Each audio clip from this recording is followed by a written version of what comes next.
Hi guys, so good evening and welcome back to my magical world. It's me, Frostbite, your favorite celebrity here in the Philippines. It's 21:49 in the evening right now. Today is January 23, 2025.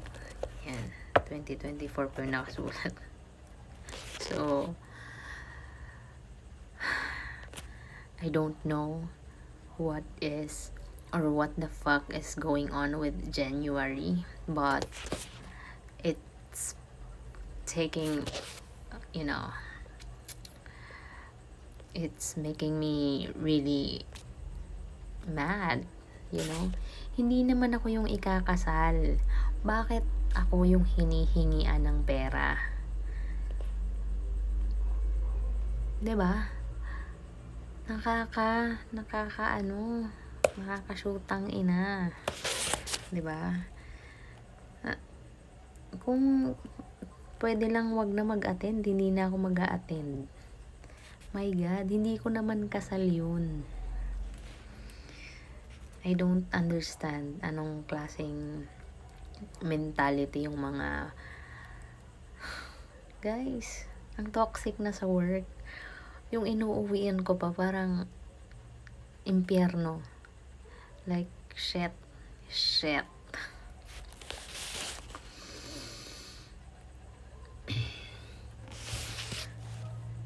Let's take Hello, it. billionaire. Ay nako guys. Kung may enough savings lang ako, lumayas na ako. Lumipat na ako na ibang location. I fucking hate here.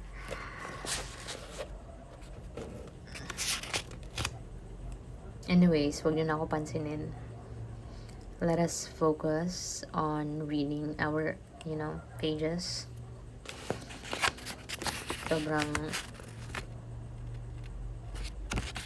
Sobrang annoying kasi alam mo yung ikaw yung may inaambag, pero ikaw pa yung feeling nila wala kang inaambag. My gosh.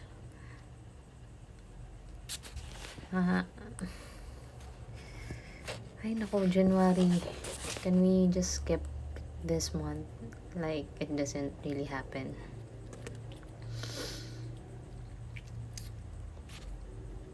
Ang mahirap guys pag nagbibigay ka, doon lang sila mabait sa'yo. Pag hindi ka na nakakapagbigay, which is hindi ko naman nga masabing hindi nakakapagbigay kasi nagbibigay pa rin naman ako. Diba? I'm so fucking abused here.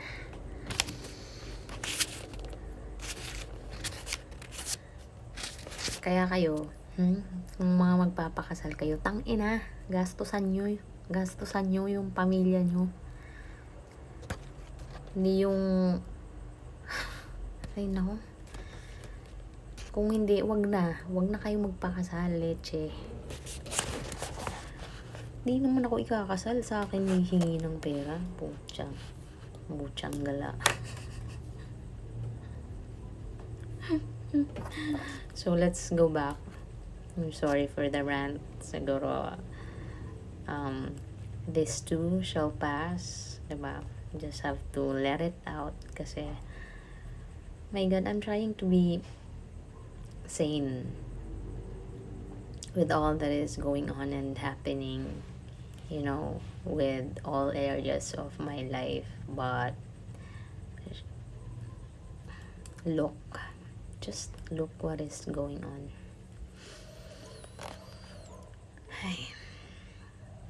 So in our disappointment, we tend to exaggerate their negative qualities, much as we once had exaggerated the positive ones. If we had been forced earlier on in life to make it on our own, practical needs would have come to dominate our thinking, and we would have become more detached and realistic. But as it is, the many years of viewing people through the lens of our emotional needs turns into a habit that we can hardly control. Let us call this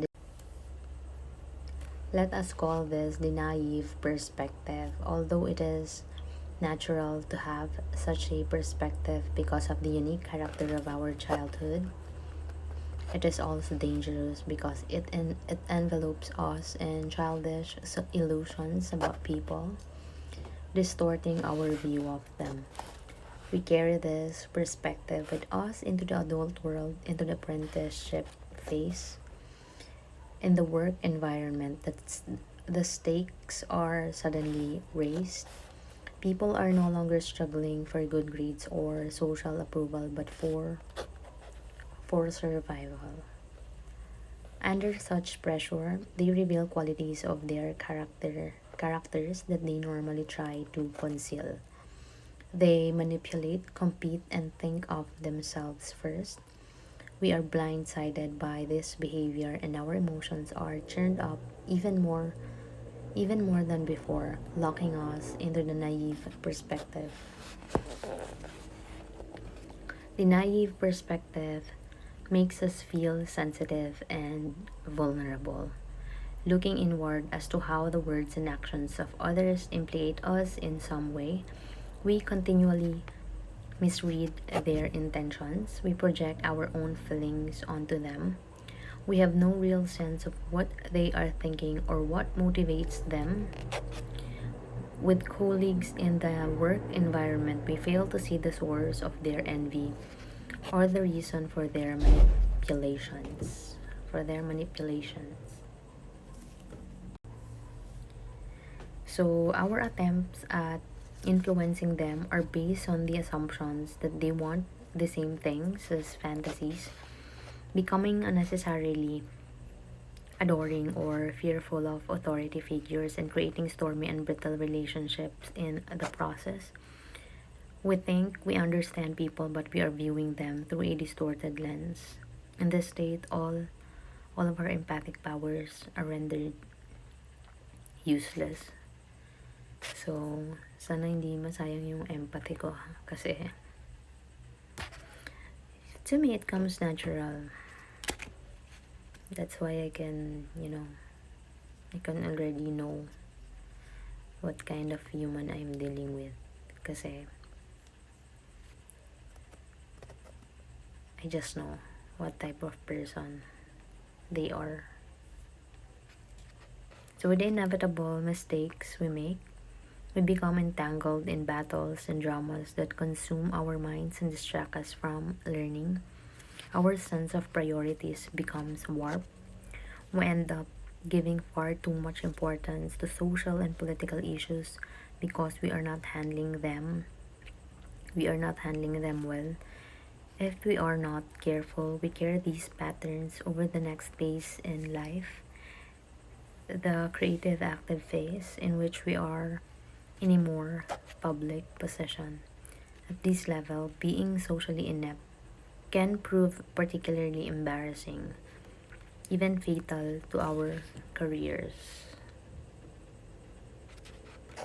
People who retain their childish attitudes will rarely be able to hold on to the success that uh, to the success they may achieve through their talent.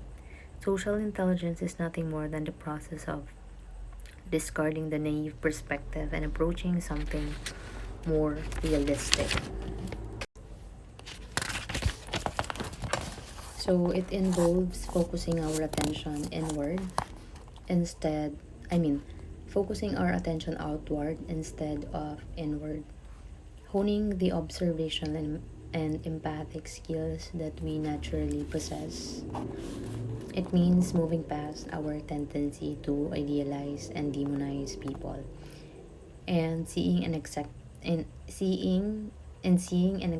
accepting them as they are.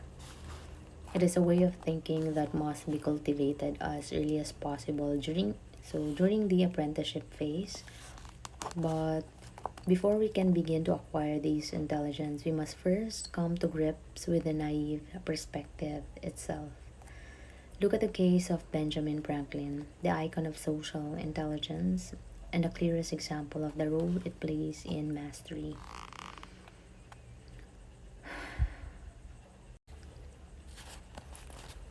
So, as the second youngest of a large extended family, he learned to get his way through charm. As he got older, he came to believe, as many young people do, that getting along with others is a function of behaving charmingly and winning them over with a friendly manner. But as he engaged with the real world, he began to see his charm as the actual source of the problem.